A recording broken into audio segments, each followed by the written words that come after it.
धन्यवाद करते हैं, क्योंकि आप महान और प्रेमी, अनुग्रहकारी, दयालु और सामर्थी परमेश्वर हैं। जितना भी धन्यवाद करें वो कम है, क्योंकि आपने हमारे जीवन को अपनी शरण में लेने के लिए, अपना पुत्र बनाने के लिए अपने पुत्र को बलिदान किया, ताकि हमें आप अपना पुत्र बना सके।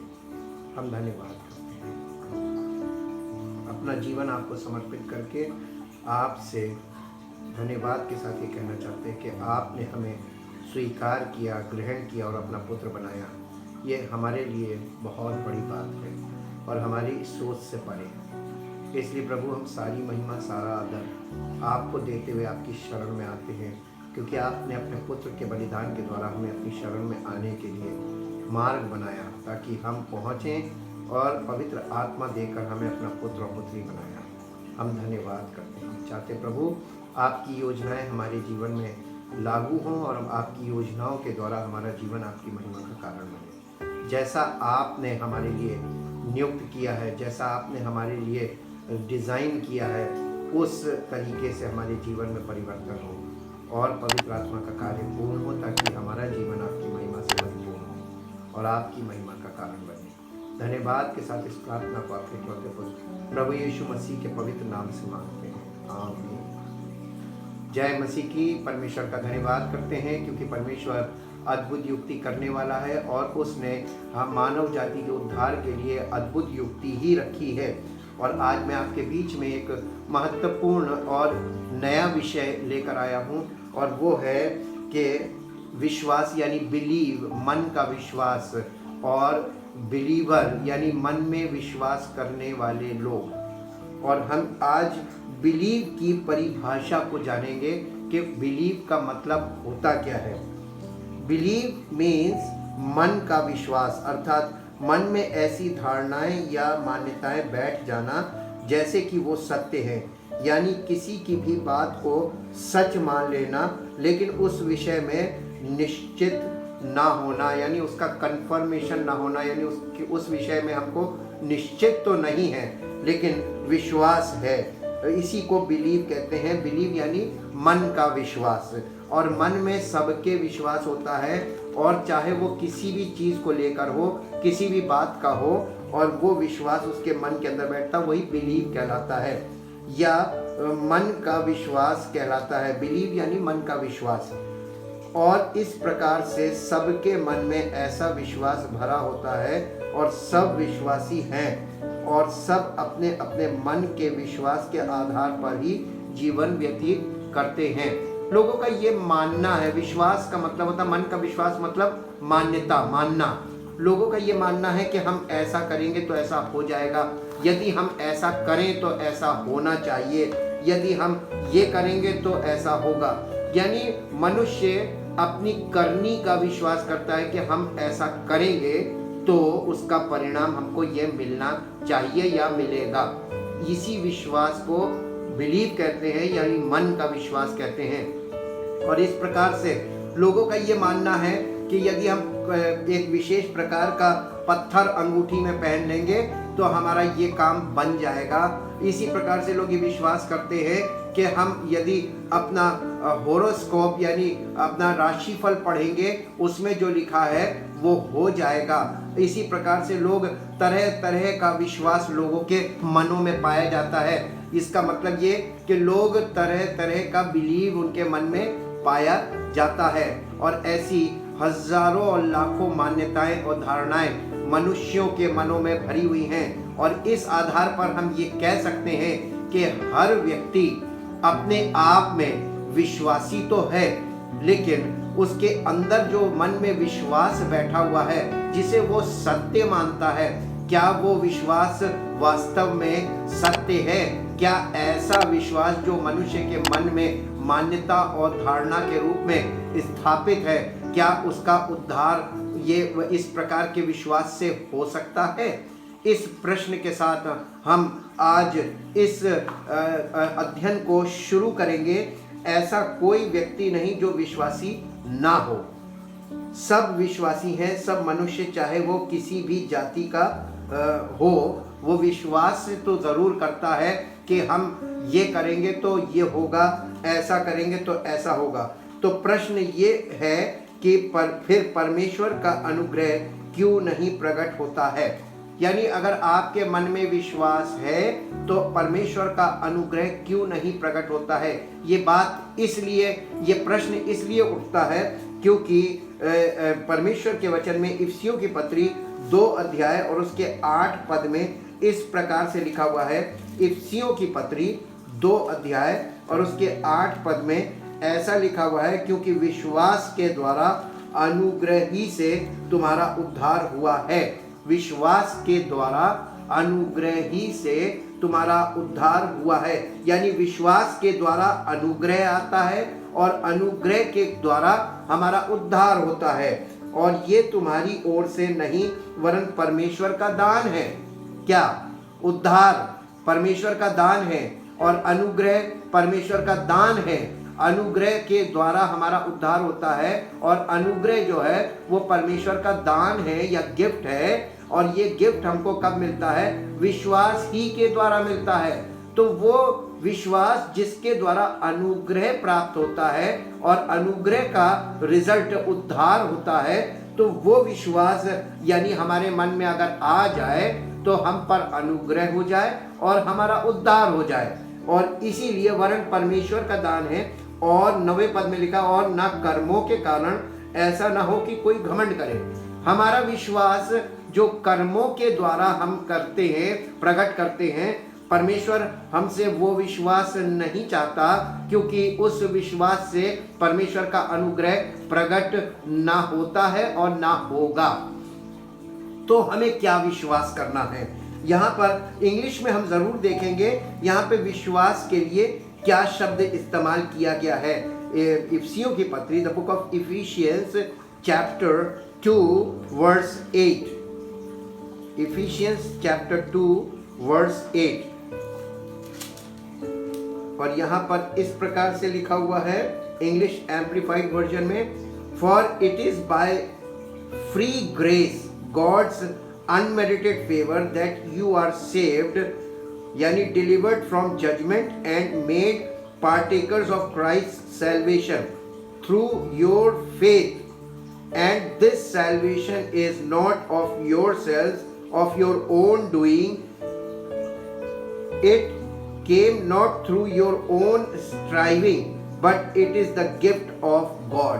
यानी एक विश्वास ऐसा भी है जो बिलीव नहीं, जो फेथ है, वो हमको उद्धार के लिए वो विश्वास जिसे हम फेथ कहते हैं, फेथ नाउन है, और वो हमारे जीवन में जब प्रकट होता है तब हमारे जीवन में परमेश्वर का अनुग्रह प्रकट होता है। तो इसका मतलब ये हुआ कि हम कुछ भी विश्वास करते हो तो हमारा उद्धार नहीं हो सकता। हम किसी भी मान्यता में या धारणा में विश्वास करें और हम कहें कि परमेश्वर का अनुग्रह हम पर प्रकट हो, तो ये संभव नहीं है। एक विशेष प्रकार का विश्वास यहाँ पर हमको चाहिए जिससे परमेश्वर का अनुग्रह प्रकट हो और हमें उद्धार प्राप्त हो। विश्वास के द्वारा अनुग्रह ही से तुम्हारा उद्धार होता है। और यदि अब तक परमेश्वर का अनुग्रह हम पर प्रकट नहीं हुआ है और तो इसका मतलब ये है कि समस्या हमारे विश्वास में है। कहीं पर विश्वास गड़बड़ है, कहीं पर हम कुछ और विश्वास कर रहे हैं जबकि परमेश्वर हमसे कुछ और विश्वास चाहता है।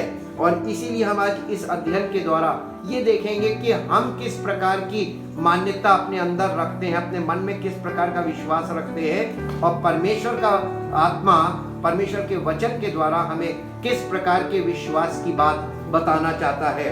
हम क्या विश्वास करते हैं और किस पर हम क्या विश्वास करते हैं और किस पर विश्वास करते हैं, यानी इंग्लिश में कहेंगे व्हाट वी बिलीव। एक प्रश्न है कि हम क्या विश्वास करते हैं, हम किस बात में बिलीव करते हैं, हमारे अंदर क्या मान्यताएं हैं, क्या धारणाएं हैं, हम क्या बिलीव करते हैं, ये बहुत प्रमुख प्रश्न है। और दूसरा है टू होम वी बिलीव, हम किस पर विश्वास करते हैं। हम सब पर विश्वास करते हैं कि उद्धार हो जाएगा, तो हमारा उद्धार नहीं हो सकता क्योंकि परमेश्वर के वचन के अनुसार पवित्र आत्मा हमें यह बताता है कि आसमान के नीचे और जमीन के ऊपर केवल एक नाम दिया गया है जिसके द्वारा हम उद्धार प्राप्त कर सकते हैं। कहने का तात्पर्य यह है कि इस संसार में केवल एक ही उद्धार करता है और केवल उसी के द्वारा हमें और आपको या प्रत्येक मनुष्य को, चाहे वो कोई क्यों ना हो, उसे उद्धार प्राप्त हो सकता है। और उद्धार प्राप्त होने वाली बात है, हम प्राप्त कर नहीं सकते, लेकिन उद्धार हमें प्राप्त हो सकता है। इसका मतलब कि उद्धार पूरी तरीके से, प्रत्येक व्यक्ति का उद्धार पूरी तरीके से परमेश्वर के अनुग्रह पर ही आधारित है। और इसीलिए क्या हम कुछ भी विश्वास करें तो परमेश्वर का अनुग्रह हमारे जीवन में प्रकट होगा? ये प्रश्न आपके सामने हमने रखा है ताकि आप इस प्रश्न के अनुसार जीवन व्यतीत करके इस बात को सीख सकते हैं कि हम कुछ भी विश्वास मन में करें और हमारा उद्धार हो, ये संभव नहीं है। पहली बात हमें ये सीखनी व समझनी है कि परमेश्वर का अनुग्रह प्रार्थना करने या करवाने से नहीं प्रकट होता है। परमेश्वर का अनुग्रह कभी भी किसी व्यक्ति को, वो कितनी भी प्रार्थना करे या कितनी भी प्रार्थना करवाए, किसी से भी उसके जीवन में परमेश्वर का अनुग्रह नहीं प्रकट होगा, क्योंकि परमेश्वर का अनुग्रह परमेश्वर की स्वयं की इच्छा से ही प्रकट होता है। जिस पर परमेश्वर प्रकट करना चाहता है उस पर परमेश्वर का अनुग्रह प्रकट होता है। रोमियो की पत्री उसके 9 अध्याय में चलेंगे, रोमियो की पत्री उसका 9 अध्याय निकालेंगे और यहाँ पर हमको इससे संबंधित सत्य मिलता है। 9 अध्याय और उसके 14 पद से हम पढ़ेंगे। इसलिए हम क्या कहें? प्रश्न, इसलिए हम क्या कहें? क्या परमेश्वर के यहाँ अन्याय है? नहीं, कदापि नहीं, क्योंकि वो मूसा से कहता है, कौन? परमेश्वर मूसा से कहता है, मैं जिस किसी पर दया करना चाहूं उस पर दया करूंगा और जिस किसी पर कृपा करना चाहूं उसी पर कृपा करूंगा। अतः ये ना तो चाहने वाले की ना दौड़ने वाले की परंतु दया करने वाले परमेश्वर की बात है। हम किसका विश्वास करते हैं? हम लोगों की धारणाएं और मान्यताएं जो प्रचलित है, जो हमको लोगों के द्वारा बताई जाती हैं, क्या हम उनका विश्वास करके परमेश्वर से उद्धार प्राप्त कर सकते हैं? जी नहीं, कदापि नहीं, क्योंकि परमेश्वर स्वयं इस बात को कहता है कि मैं जिस किसी पर दया करना चाहूंगा उस पर दया करूंगा, मैं जिस किसी पर कृपा करना चाहूंगा उसी पर कृपा करूंगा। कहने का तात्पर्य यह है कि परमेश्वर ये कह रहा था मूसा से कि मैं अपना अनुग्रह अपनी इच्छा से जिस किसी पर चाहूंगा प्रकट करूंगा। तो ये परमेश्वर की, अब दया करने वाले परमेश्वर की अपनी इच्छा है, क्योंकि पवित्र शास्त्र में फिरौन से कहा गया, मैंने तुझे इसलिए खड़ा किया है कि तुझ में अपनी सामर्थ्य दिखाऊं और मेरे नाम का प्रचार सारी पृथ्वी पर हो। इसलिए वो जिस पर चाहता है उस पर दया करता है और जिसे चाहता है उसे कठोर कर देता है। कौन? परमेश्वर। परमेश्वर जिस पर दया करना चाहता है उसी पर दया करता है और जिसे कठोर करना चाहता है उसे कठोर कर देता है। और इसमें हमारी चाहत नहीं काम करती, अर्थात उद्धार प्राप्त करने में हमारी और आपकी चाहत नहीं बल्कि परमेश्वर का अनुग्रह ज्यादा मायने रखता है। क्योंकि अगर अनुग्रह नहीं होगा तो बिना अनुग्रह के हमारा उद्धार संभव नहीं है। अब इसी को इंग्लिश एम्प्लीफाइड वर्जन में देखेंगे, the book of Romans chapter 9 verse 14 onwards. What shall we conclude then? Is there injustice upon God's part? Certainly not, for he says to Moses, I will have mercy on whom I will have mercy, and I will have compassion on whom I will have compassion.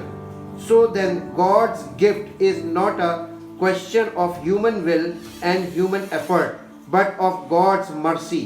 It depends not on one's own willingness nor on his strenuous exertion as in running a race, but on God's having mercy on him.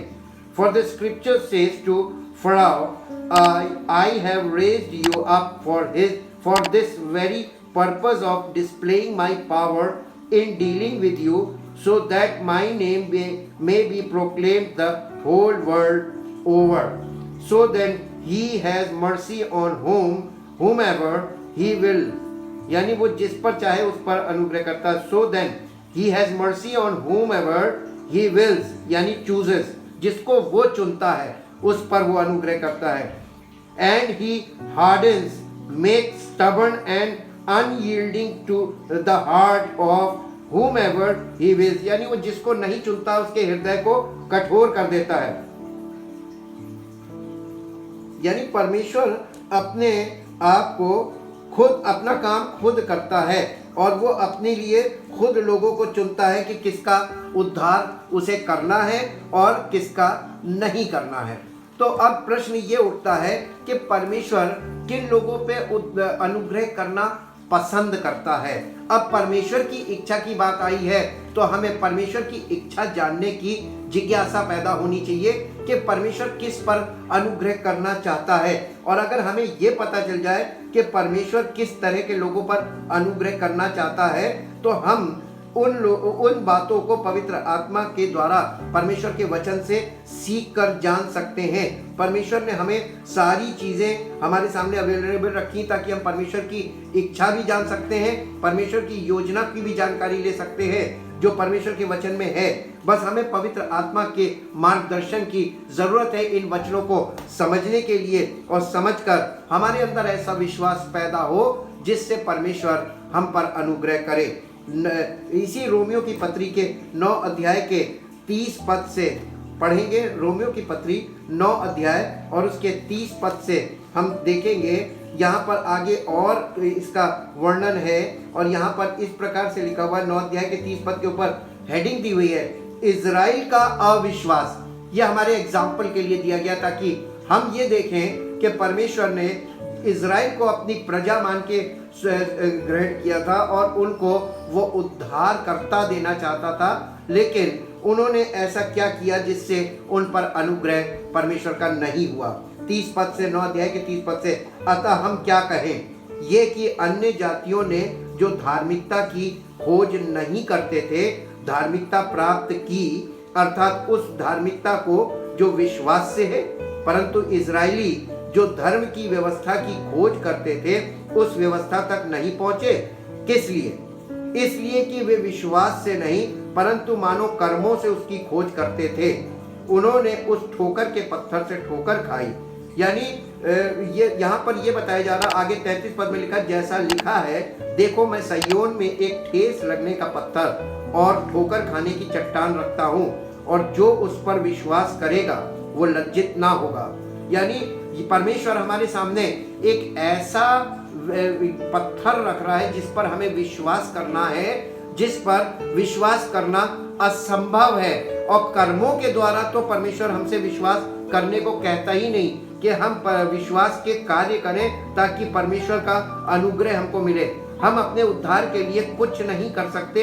ये हमको सीखना भी है, समझना भी है और इसी बात को विश्वास भी करना है. और इसी के साथ साथ हम रोमियो की पत्री 9 अध्याय के 30 पद से इंग्लिश एम्प्लीफाइड में चलेंगे. यहाँ पर इस प्रकार से लिखा है, the book of Romans chapter 9 verse 30 onwards. और यहाँ पर इस प्रकार से लिखा हुआ है, What shall we say then? That Gentiles who did not follow after righteousness, who did not seek salvation by right relationship to God, have attained it by faith, or righteousness imputed by God based on and produced by faith. Whereas Israel, though ever in pursuit of a law for the securing of righteousness, right standing with God, actually did not succeed in fulfilling the law. For what reason? Because they pursued it not through faith, relying instead on the merit of their works. They did not depend on faith but on what they could do. यानी Israeli लोग जो थे वो विश्वास नहीं करते थे परमेश्वर की धार्मिकता पर, लेकिन व्यवस्था के कामों को बिना विश्वास के करते रहते थे. एक रीति के अनुसार, एक परंपरा के अनुसार, यानी वो लोग ट्रेडिशन फॉलो करते थे, विश्वास बिल्कुल नहीं करते थे. ऐसे ही आज भी हो रहा है.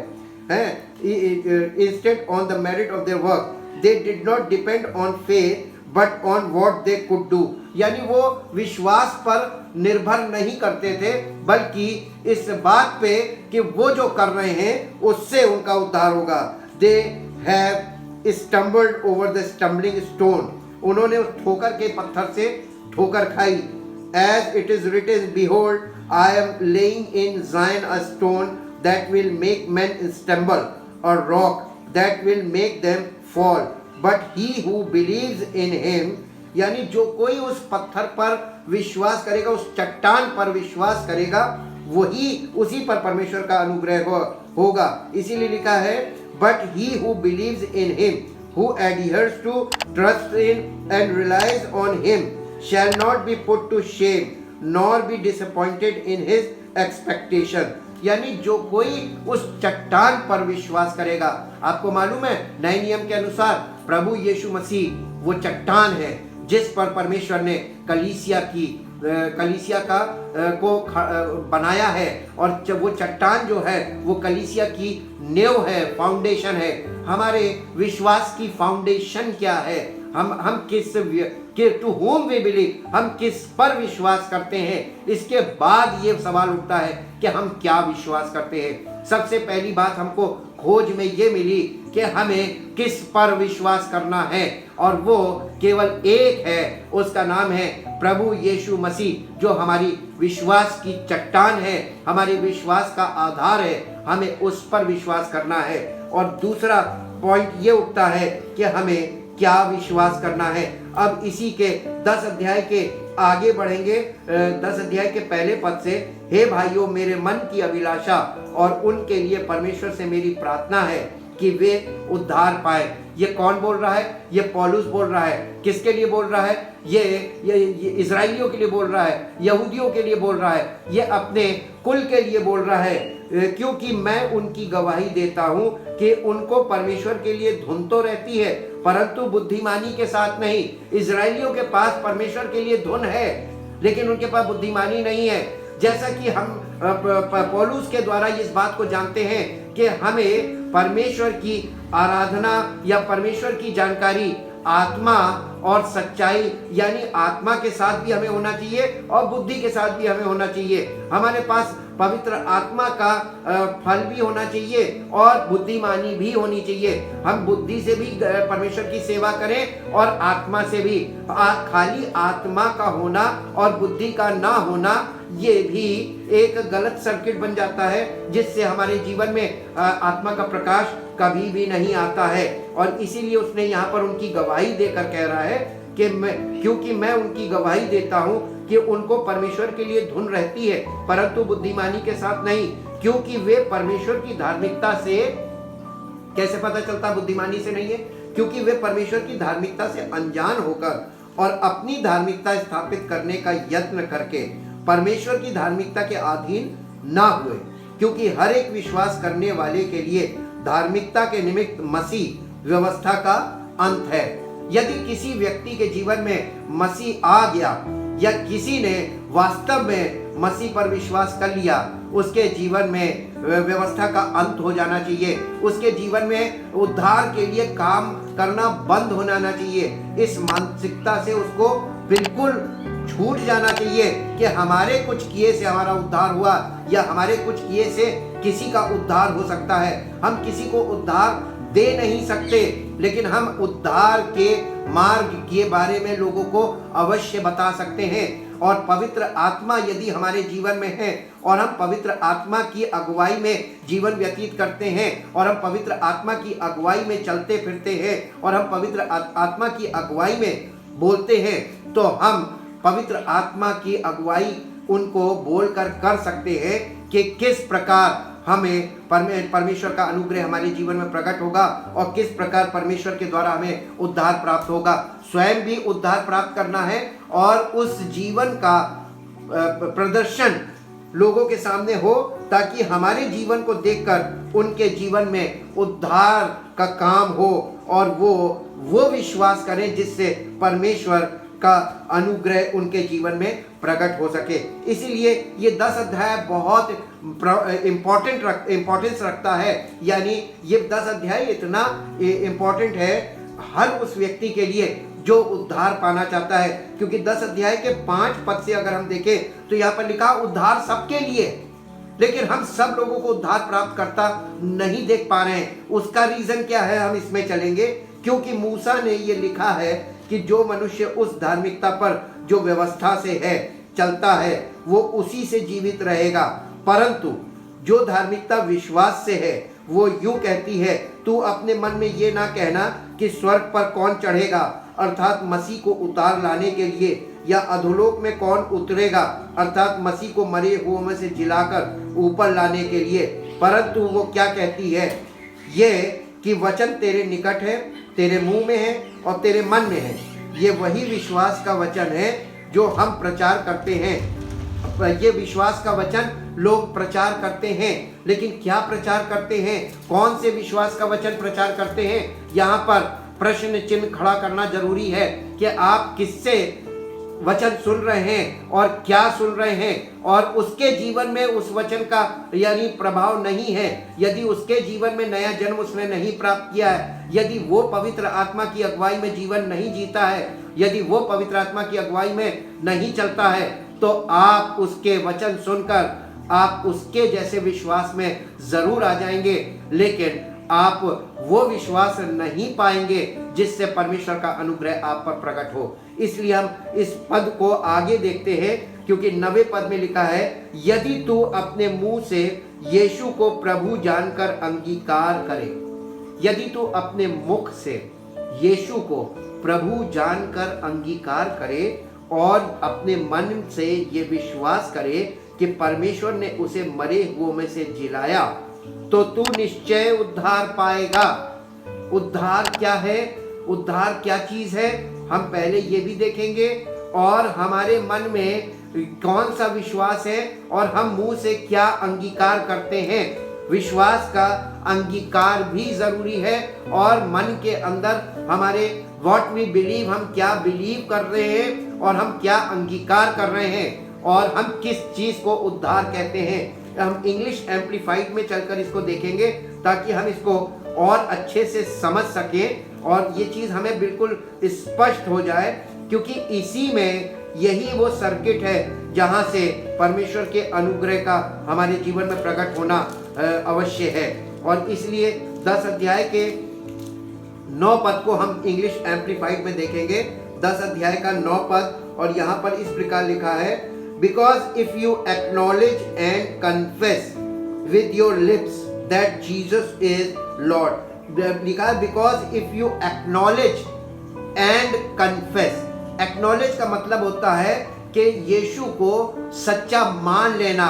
ये हमारे वो बिलीव सिस्टम में जहाँ पर विश्वास है, जहाँ पर ये हमने परिभाषा देखी, हम किसी भी बात को सच मान लेते हैं जबकि हम उस बात में निश्चित नहीं होते हैं, यानी कंफर्म नहीं है कि ये चीज़ सही है, लेकिन हम सुनकर उसे सच मान लेते हैं। ये हम इसको बिलीव कहते हैं। हम अगर यीशु मसीह को सच मानकर और सच जानकर उस पर विश्वास करें और मुंह से ये अंगीकार करें कि वो यीशु मसीह हमारा प्रभु है, और acknowledge and confess with your lip that Jesus is Lord, वो हमारा प्रभु है, एंड इन योर हार्ट, और अपने मन में वही व्यक्ति अपने मन में ये बिलीव यानी ये मान ले कि Jesus believe adhere to trust in and rely on the truth, यानी ये बात सच मान ले कि that God raised him from the dead you will be saved. तब अगर ये मान ले कि परमेश्वर ने उसे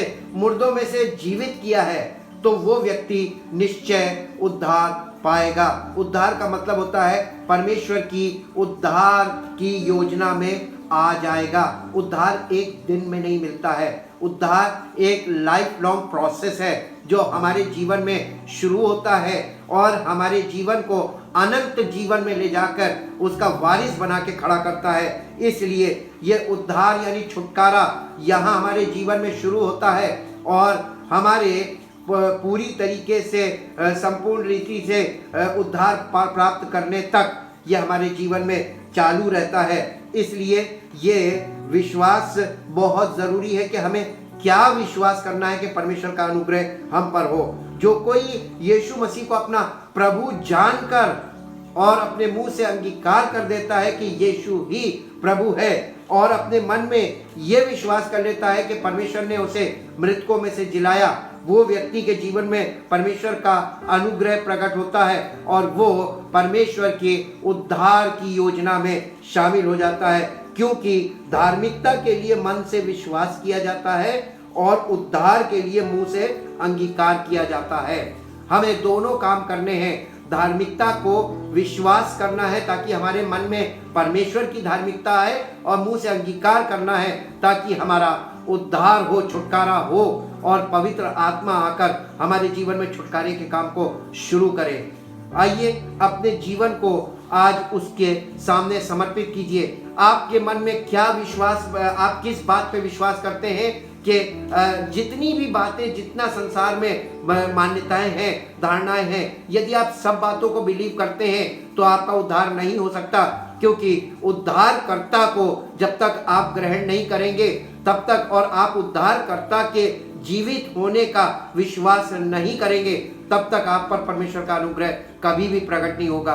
इसलिए आइए अपने आप को परमेश्वर के आगे समर्पित करें और अपने शरीर को जीवित और पवित्र और परमेश्वर को भावता हुआ बलिदान करके चढ़ाएं। अपने शारीरिक अंगों को और अपने फैकल्टीज को यानी अपनी इंद्रियों को भी उस विश्वास के आगे समर्पित करें कि प्रभु ने हमको नया जीवन देने के लिए सुसमाचार दिया है। अगर आप सुसमाचार को ग्रहण करेंगे तो आप परमेश्वर की योजना में आ जाएंगे और आपके जीवन में उसका अनुग्रह प्रकट होगा और उसकी सामर्थ्य आपके जीवन में उद्धार का काम करेगी। परम पिता परमेश्वर, दिल से आपका धन्यवाद करते हैं एक एक उद्धार के काम के लिए जो आप हमारे जीवन में करते चले जा रहे हैं, और अभी भी ये काम जारी है और ये तब तक जारी रहेगा जब तक कि हमारा पूरा पूरा उद्धार ना हो। आज जिन लोगों ने इन वचन को सुना और ध्यान से समझा है, उनके जीवन में जो कोई चाहता है कि उद्धार प्राप्त करे, जिसको उद्धार की आवश्यकता है, प्रभु उसके हृदय में वो विश्वास पैदा हो जिससे कि आपका अनुग्रह प्रकट हो और आपकी ओर से उद्धार की सामर्थ्य उसके जीवन में प्रकट हो और वो आपकी उद्धार की योजना का हिस्सा बने और आपकी महिमा का कारण। धन्यवाद के साथ इस प्रार्थना को आपके इकलौते पुत्र प्रभु यीशु मसीह के नाम से मांगते हैं, आमीन। परमेश्वर आप सबको आशीष दे और अपनी महिमा का कारण बनाए। Praise the Lord.